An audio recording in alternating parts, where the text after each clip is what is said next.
Hey, Daily Dosers, coming at you from James chapter 5 today, verses 17 and 18. James chapter 5, that's going to allude back to an Old Testament story of a man named Elijah, the way that God used in the Old Testament to relate to his people because of the separation that sin brought about was that he would choose a mouthpiece for himself. This would be someone who would speak on behalf of God to the people, and then would play as intercessor from the people back to God. At one season in Israel's history in the Old Testament, this man's name was Elijah. His name literally means Yahweh is God. And Elijah was called to a lot of really cool instances in Scripture. You can read it in the book of Kings. Elijah was a prophet of God that at one point took on all these prophets of Baal at a place called Mount Carmel, where God brought fire down from the heavens. Such a cool story if you want to read it back in the Old Testament. There's also another season in his life where Elijah prays earnestly that there wouldn't be any rain on the land. And then after there wasn't any rain, then he prayed for rain on the land, all in conjunction with the will of God. And here's what it says, verse 17 and 18. Elijah was a human being, even as we are. He prayed earnestly.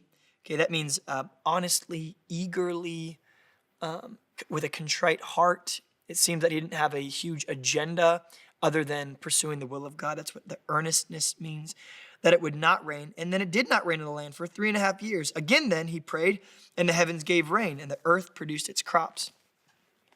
And the irony about this passage, I think, is there's actually another place in Scripture where Elijah prays earnestly for something and God says no. Elijah actually finishes his victory at Mount Carmel, that one I was talking about where God brought the fire down from heaven. And then this woman named Jezebel calls for the head of Elijah, and he gets so freaked out.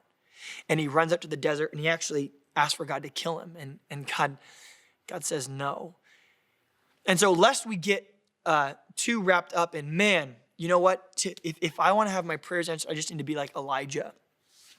Because Elijah, if he got his prayers answered, then I can get my prayers answered.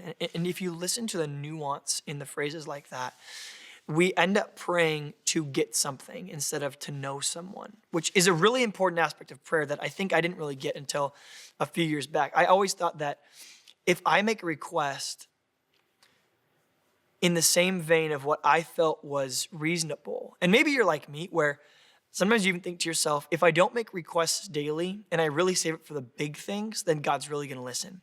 And people who just every day, like, I want this, I want that, I want that, God tunes them out. So we end up treating God as a cosmic slot machine that behaves, acts, thinks, and responds in the way that we would, which we feel is fair.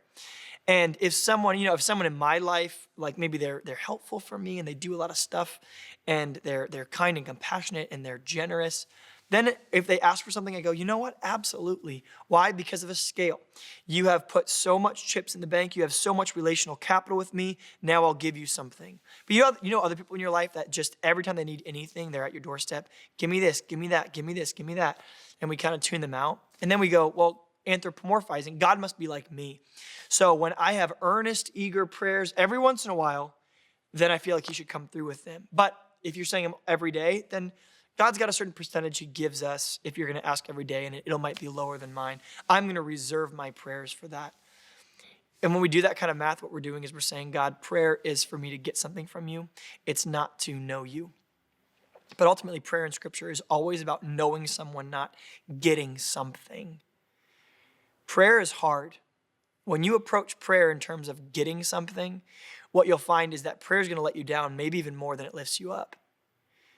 But could you understand? If my objective was to reap a benefit from prayer, where Scripture makes it very clear, even Elijah is going to pray for things and God's not going to give it to him. And this man of little faith at certain times, this woman says, I'm going to kill you. And then after this great victory at Mount Carmel, he goes in the desert and tries to kill himself. And you go, we really shouldn't be asking for the faith of Elijah. We should be asking for the faith that comes through knowing Jesus Christ. But prayer has got to be our avenue by which we know Jesus. If we are using prayer as a vessel to get things, we're going to be vastly disappointed in our God. But if we use prayer as a vessel to get to know someone, then whether the rains come or they don't, or we get or we don't, we can always further know the heart of God when we spend time in community and communication with anyone that we love, and that includes the Father. May we not use prayer to get something, but may we use prayer today to know someone. He's eagerly waiting to earnestly know you more. We'll see you guys tomorrow.